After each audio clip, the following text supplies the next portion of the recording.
All right, so this is part 2 of Physiology of Pregnancy and Birth. Picking up here in renal physiology, changes in pregnancy. So the glomerular filtration rate increases up to 50%. So in case you're not familiar with what this means, you have a inside of your kidney, you have this little unit called the glomerulus, and it looks something like this.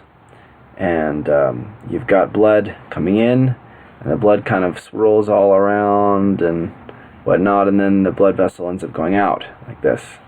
So one in, one out, like that. Okay? And what happens is the blood going through here is filtered, and some components of it that are maybe less desirable are pushed out through a thin membrane, through these podocyte processes, and then they are collected, taken down to a little tube down here, and they eventually become your pee, collected in your bladder and peed out. There's a lot of processes in between there. That's like the most basic. I mean, I'm leaving out tons, but anyways, what they're saying is that the amount of fluid, because your body keeps what it needs in here, and if you increase the glomerular, this is the glomerulus, and this is the filtration rate, is how much comes through here. Water is gotten out of here too, and the amount of water that comes out of here is going to increase a lot, which means that she is gonna dump a lot, or I guess lots of fluid. I worded that incorrectly. I apologize. Lots of fluid is going to be dumped through here, so more gets filtered. Doesn't necessarily mean that you lose more water, because you end up reabsorbing the water again, depending on how much you need water. But anyway, all right. So calyces, renal, pelvis, ureter are dilated during pregnancy. Hyperventilation, which means breathing more during pregnancy, results in respiratory alkalosis. Remember, the rate apparently doesn't increase, but the your tidal volume, which is like the deepness of your breath, does increase. It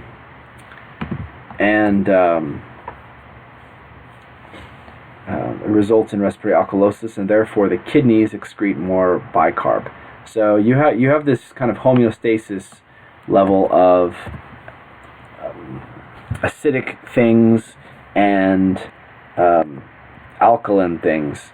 And if this is your this is your pH.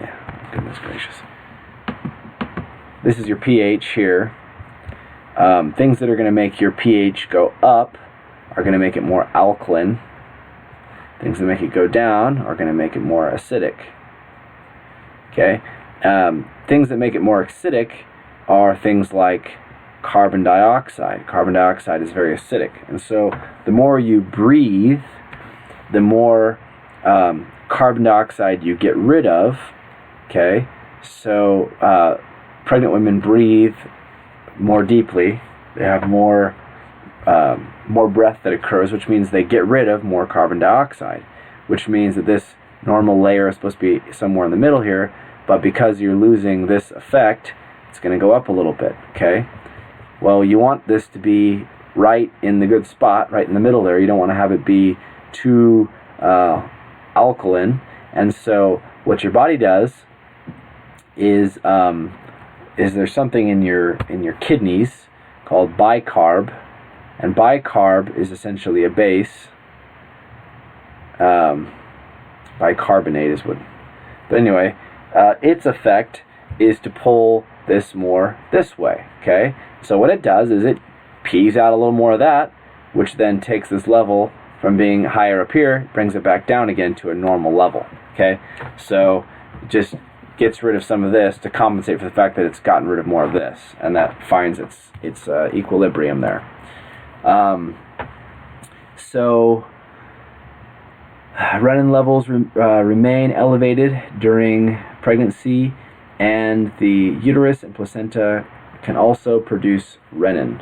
So what they're saying here is you've got this system in your body called the renin, angiotensin, aldosterone system, and basically what happens is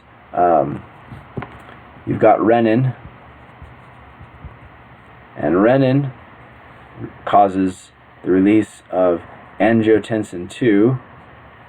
I'm skipping tons of processes here. And angiotensin 2 ultimately results in the release of aldosterone.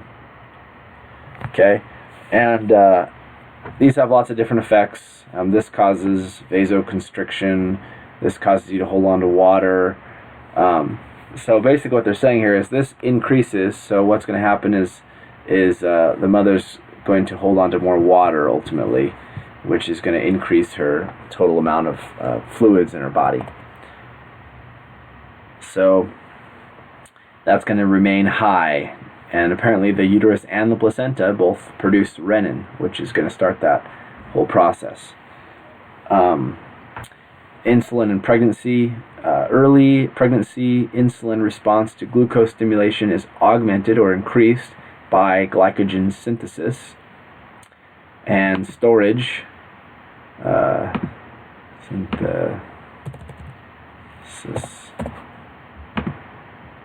And storage in liver increases. So what it's saying here is basically that you're getting more of these. You're getting an increase in the response to these, and gluconeogenesis inhibits. Gluconeogenesis means basically another homeostasis process in the body. Is the body is finding a balance. You've got a certain amount of sugar would like to have in the body, and this is kind of balanced out by gluconeogenesis, which is breaking down of stored sugars, and then you've also got on the other side the building up of stored sugars, and so you kind of always trying to find this balance between the two, and that changes a little bit during pregnancy. So gluconeogenesis is basically making new sugar, but it's not really actually making new sugar. What it's really doing is it's breaking down stored sugar, which in essence kind of does make new sugar in your blood, increases the amount of blood in your sugar. So it stops breaking down this glucose and stored sugar.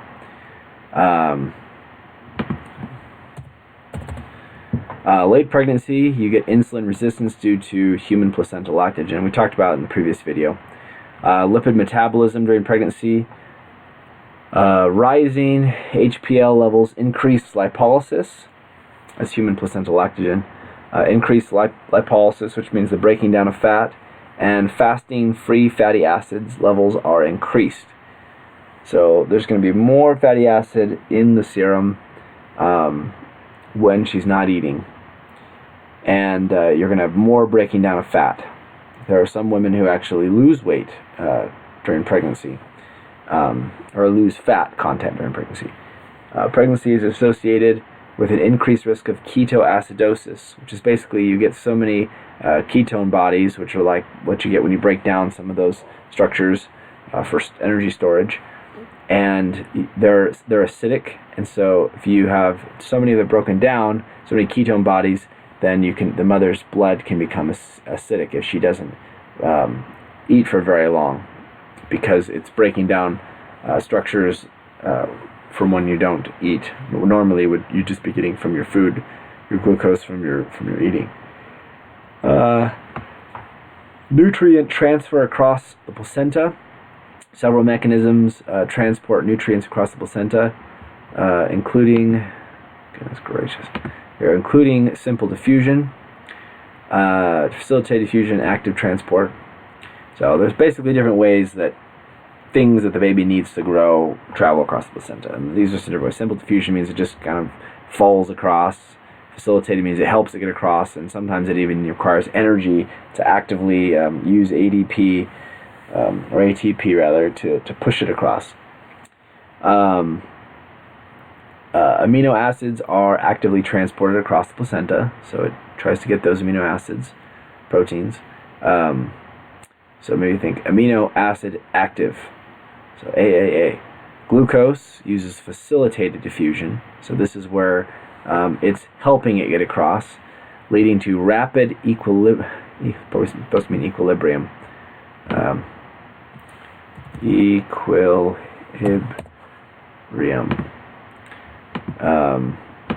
Whatever. Only a small maternal fetal gradient, with only a small maternal. So, in other words, well, I guess that's pretty self-explanatory.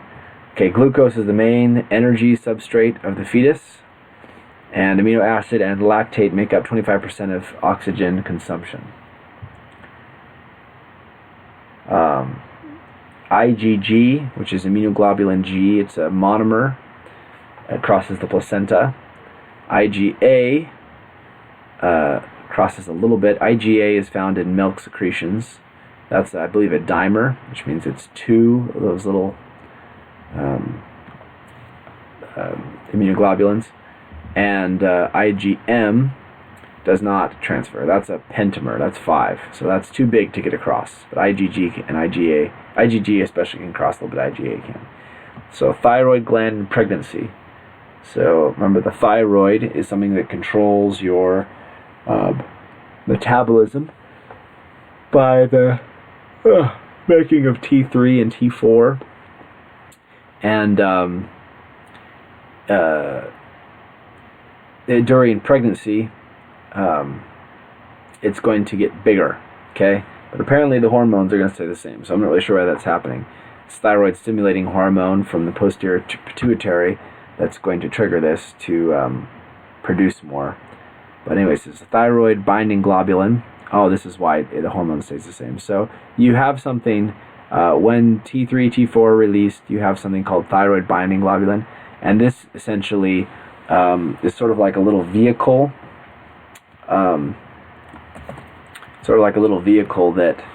that holds the T3 and whatever, T3, T4. So here's thyroid binding globulin.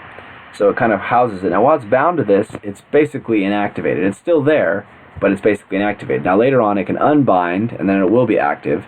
So when you're looking at the hormone levels of T3, it's going to be the same, but it's the same merely because we're measuring this, and the amount of this free active stuff is going to be the same, because a lot of it, you actually have more, but it's bound on to this thyroid binding globulin, if that makes any sense.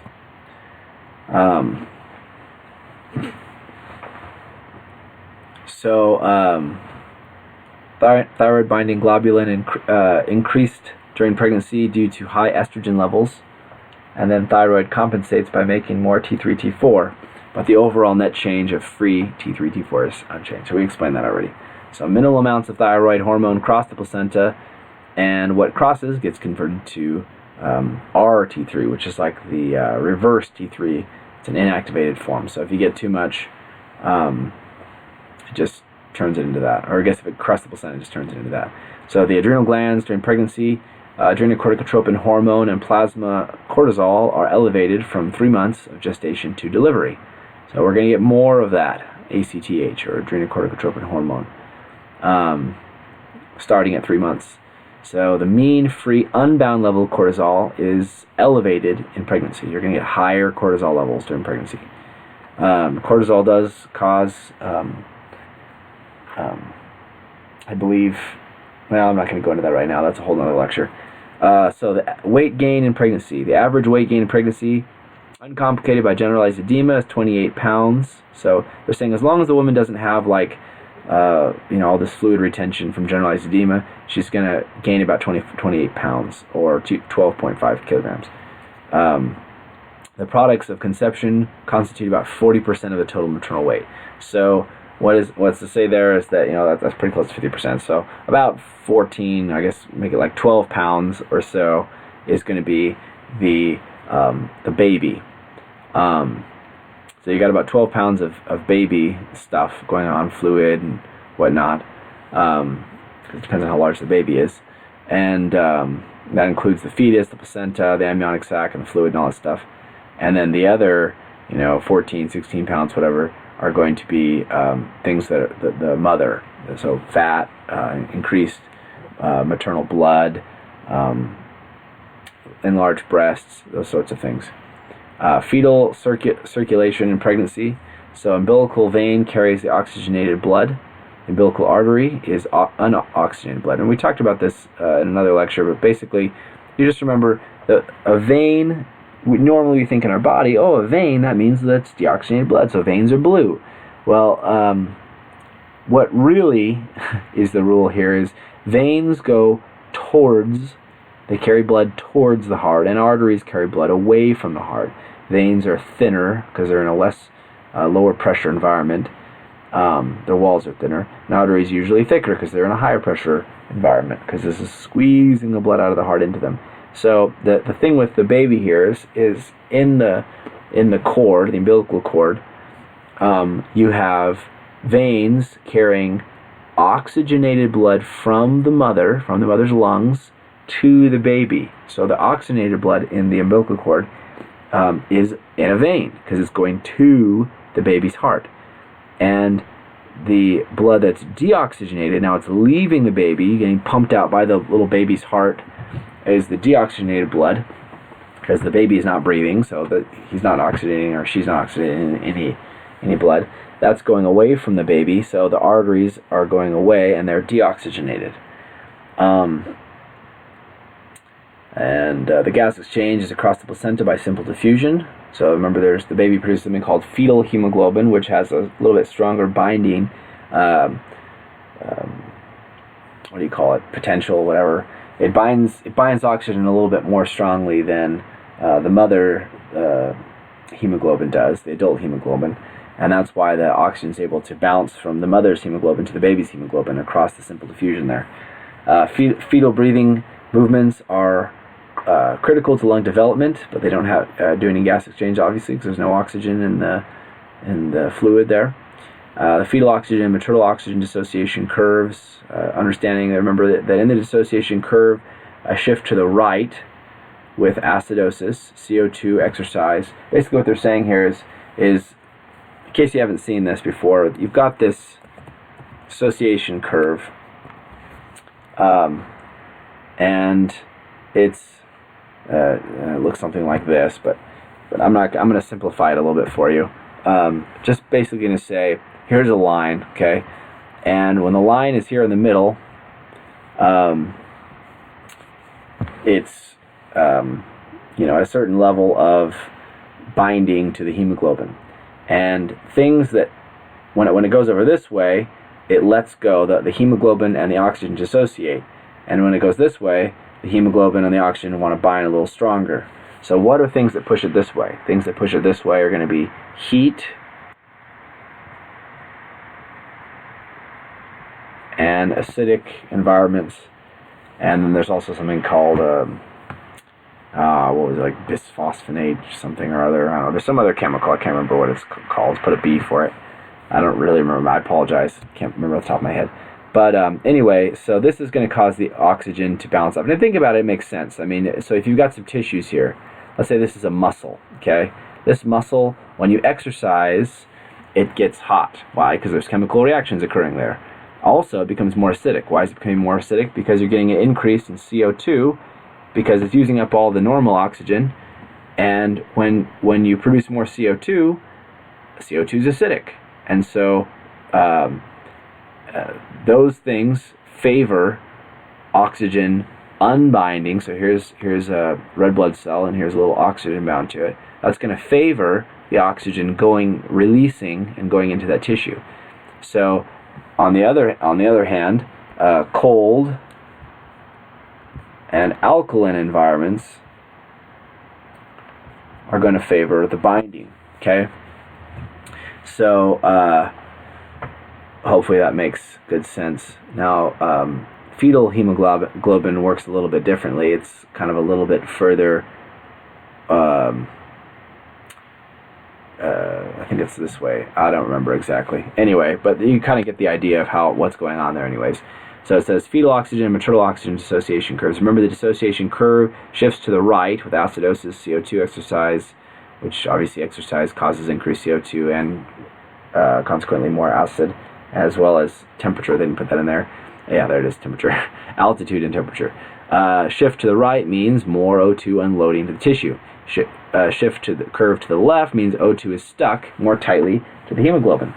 So a fetal oxygen dissociation curve is shifted left and therefore favors sucking away O2 from the mother. So this is saying that basically fetal, I was right, so the fetal hemoglobin is over here. So this oxygen, this is like the power of binding, I guess is what this curve sort of represents. So this oxygen is going to go from the mothers over here to the babies when it gets in, when they come in close proximity to each other. The baby's going to carry that on its fetal hemoglobin. Hemoglobin. It's going to carry that to the baby's tissues.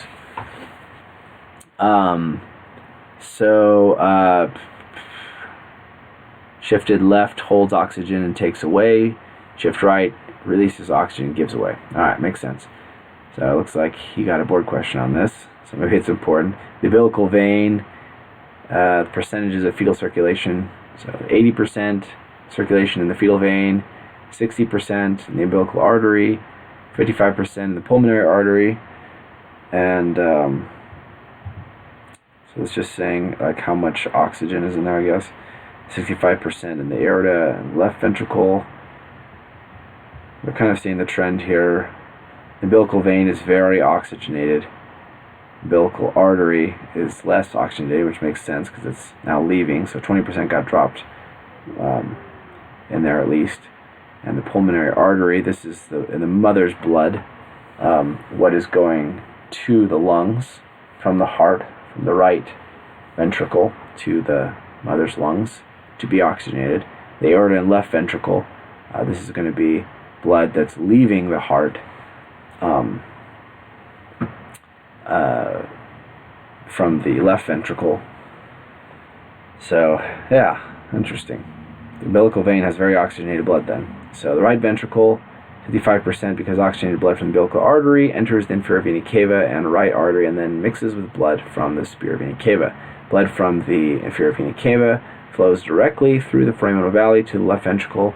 Therefore, the left ventricle has higher oxygen than the right ventricle. I'll let you figure that all that out. It's pretty straightforward. I don't really want to go through this right now. But you can look at that, pause it, and memorize that if you want to.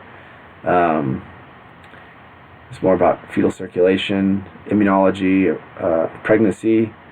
It says pregnancy does not result in an overall maternal immunosuppression. A lot of people think that it does, and they are wrong. It's good to know. I actually thought it did too. So it says mammalian fetuses are capable of mounting immune responses in utero. So fetal immunity, young livers synthesize blood, yolk sac, liver, spleen, bone marrow. That's good to know. So that's where the baby gets its immunity. It says at 4 weeks, the innate immune effector cells, monocytes, macrophages, natural killer cells, endothelial cells, polymorphonuclear cells, also known as neutrophils, first arise from hematopoietic progenitors from the yolk sac. Then at 8 weeks, they come from the liver. So it starts out in the yolk sac, then it goes to the liver, and it goes to the bone marrow and the spleen. That's what this thing was over here. Young livers synthesize blood. Yolk sac, liver, spleen, bone marrow. So adults have it in their bone marrow. Fetus has it in the yolk sac.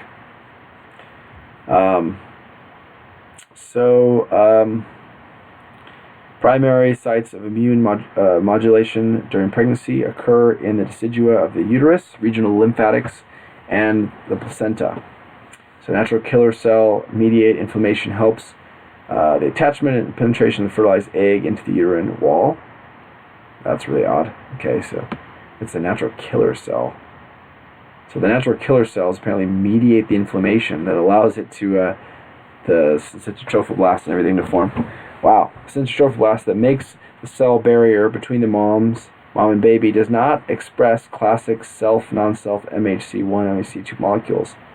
So little to no immune detection. Weird.